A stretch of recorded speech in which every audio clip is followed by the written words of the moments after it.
Hello, friends. This is Dave Hurwitz, executive editor at ClassicsToday.com, here with fabulous concert programs number 95 and the conclusion of our Tournemire Symphony cycle. And we end with Symphony number 2, subtitled Ouessant.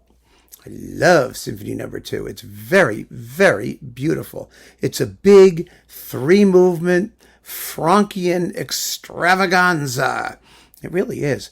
And it's just lovely. I mean, it's based, the title, Ouessant, comes from the Isle of Ouessant off the coast of Brittany, where Tournemire spent lots of time and had a lovely relationship to the place. It's kind of a nature study, a landscape work in some respects, but also a very spiritual piece because he was that kind of a guy. He was that kind of a composer. You have chorales and kind of, very poetic and evocative music. It's kind of like Bruckner's Romantic Symphony goes to France, although it has only 3 movements. It's not a 4-movement symphony. It's a 3-movement Frankian type symphony. And it's really, really lovely. It shows, once again, what an extraordinarily alert and beautiful writer for the orchestra Tournemire was. And it's really kind of a shame that no one pays attention to his orchestral writing. It's really extraordinary.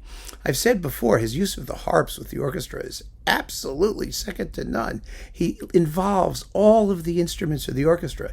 And this one doesn't have any extra percussion or crazy instruments or things. It's for the basic, more or less, the basic symphony orchestra, with harps, of course, because it's French. And it's absolutely lovely. But the question is, it's got to be a second half piece. And the sad thing is the only recording of it that's available is the Antonio de Almeida Marco Polo recording, which is really, really mediocre. I mean, let's face it, the playing of the Moscow Symphony in very unfamiliar music is tentative and quite often intonationally challenged, particularly in the woodwind section. And so you get a sense of the piece. And Almeida's pacing seems to be okay, but it's not a great performance. And the work deserves a great performance. It deserves a great performance like we've been getting from the Magnard symphonies. Somebody should, seize it by the scruff of the neck and give it a really good shake, and you'd understand just what a lovely work it is. But the bottom line is you can hear that and get a sense of it, and it's got to be a second half piece anyway. So it comes after the intermission. But what do we do for the first half? Well, I had sort of an interesting idea, I think, for the first half. I want to begin with Saint-Saëns, La Rouet d'Omphale. I love Le Rouet d'Omphale. It's the Omphale's spinning wheel. It's one of his tone poems. It's been recorded a bunch of times. It doesn't get performed in concert very often. I've only seen it once, actually. It's really, really beautiful and elegant and very French. It has that charming, gorgeous, it's wonderful. It's got wonderful tunes, and it has a dark central section that's kind of affecting, really, really lovely. And after that, so it makes a beautiful concert opener. It's poetic and it's sensitive. And after that, let's just go for something big. Why don't we? The Brahms First Piano Concerto. I mean, it's a great work. It gets played, it gets played relatively frequently, not usually in very good performances. It's a tough piece to do. It really is. It takes a lot of effort. You need a great soloist.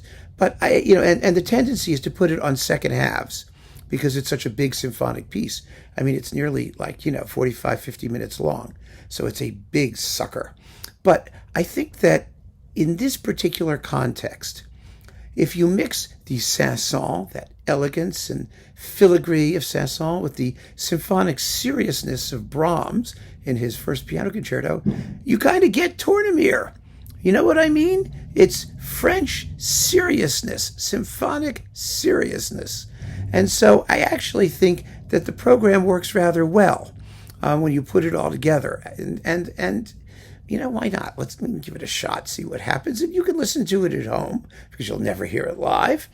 And, let me know what you think of putting these particular works together.